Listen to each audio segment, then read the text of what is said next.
So today we're gonna be drawing this new concept of it's more of an animal that could fit into like Harry Potter universe, something like that. But yeah. So the main concept of it is it's like a wild pig, like a boar. And what's so special about it? Oh, here we're just drawing the legs here, trying to find the right body shape for it. But yeah, it's the main concept of it is it's like a coconut. So with coconut, you start off with the green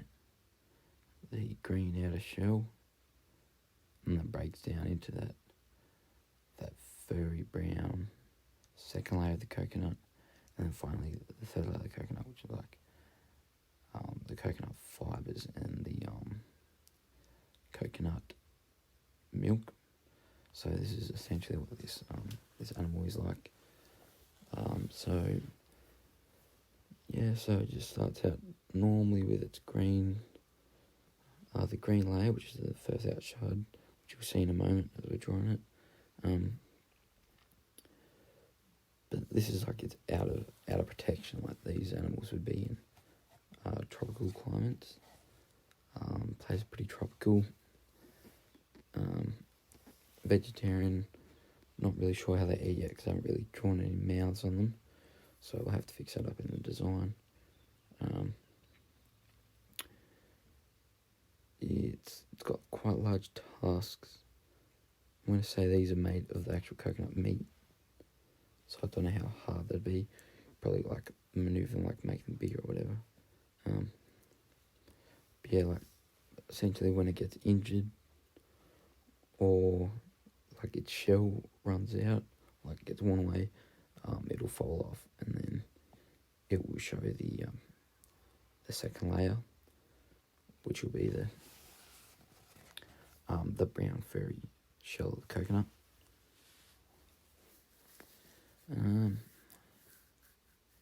So this is just trying to get all the shading right. It's quite a rough sketch. Possibly we'll fix it up later video. Yeah, it's alright. It's just a rough sketch. So just getting the nitty gritty bits here.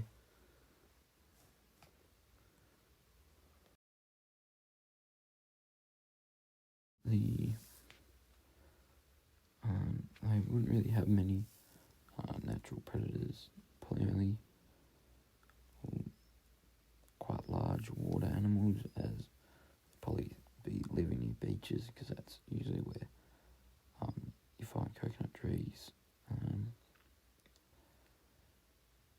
They'd be quite hostile. I think they'd be quite large as well, about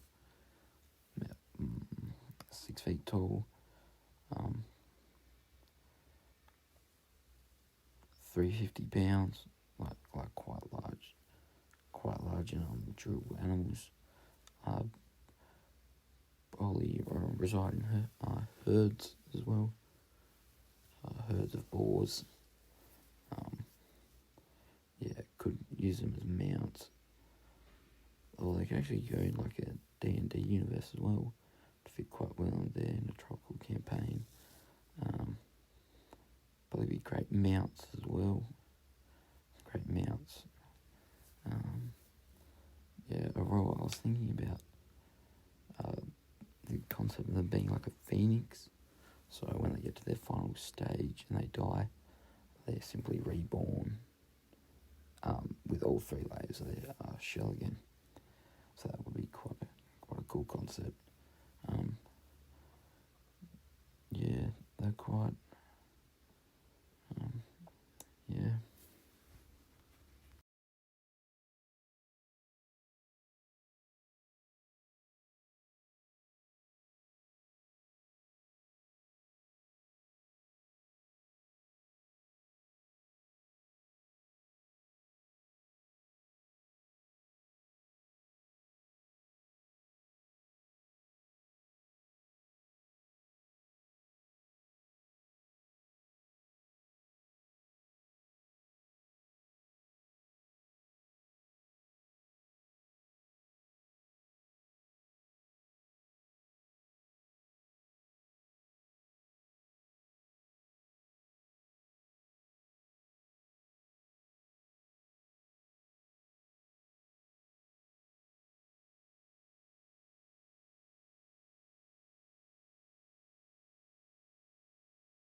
So this is a finished product, just doing some shading at the bottom, just a shadow.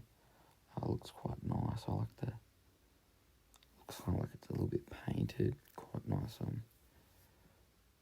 Just a little bit abstract, really. No eyes on it because I just didn't think they looked right. The lines on there just to show like just give the body a bit more definition on it. But yeah.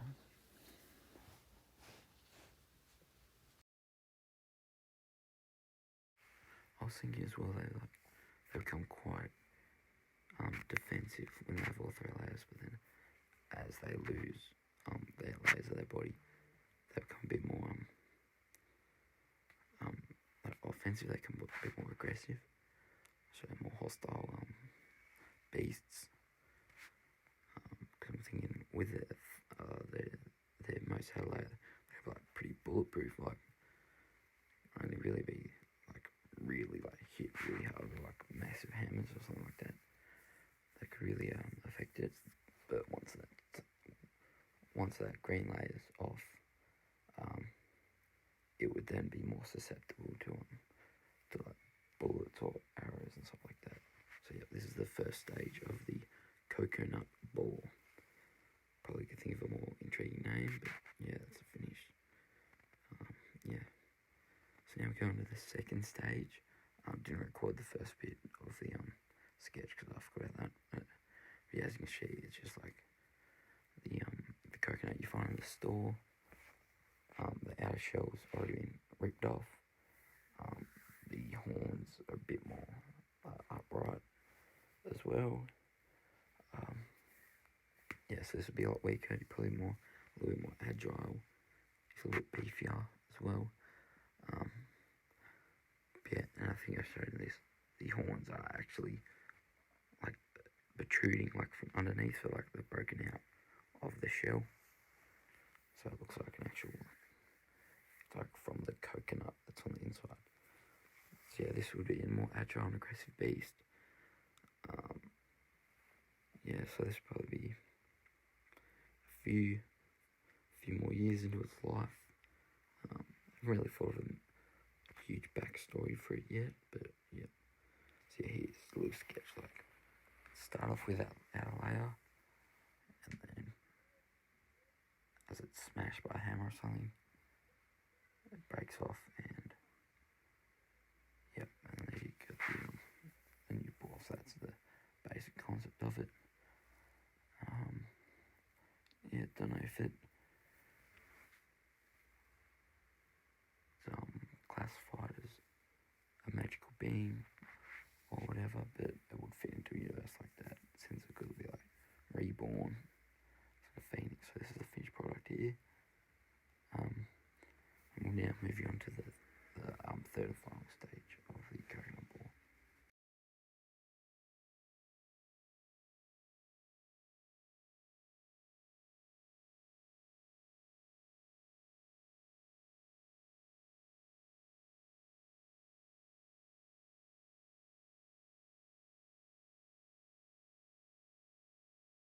Now we're going to be drawing the third and final stage of coconut ball, short coconut ball. The sketch is a lot bigger. Made the animal a lot bigger, gave it massive tusks or horns, whatever you want to call it,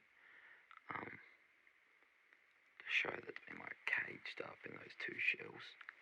It's really emphasised of like it's like big, like it's way bigger now because it hasn't been compressed by the shells. Yeah, this thing has been like an amorphous creature. So it's like because it's made of like coconut milk, as you see that I'm drawing here. Coconut milk and fibres, so you have to like form its body and control it, kind of like and like shoot like tentacles off it, or like make its tusk bigger, or like change them into different what you call it, tools for foraging. So yeah, or it could change its body shape altogether. Yeah, so yeah, so that's it for that one. And probably for it to be born, it'll have to be like pretty damaged, like by water or fire or something like that, because it is like a liquid, like a kind of like a low gear type of a One Piece. So yeah, so thanks for watching that one, and I'll probably release one in a while too. Thank you.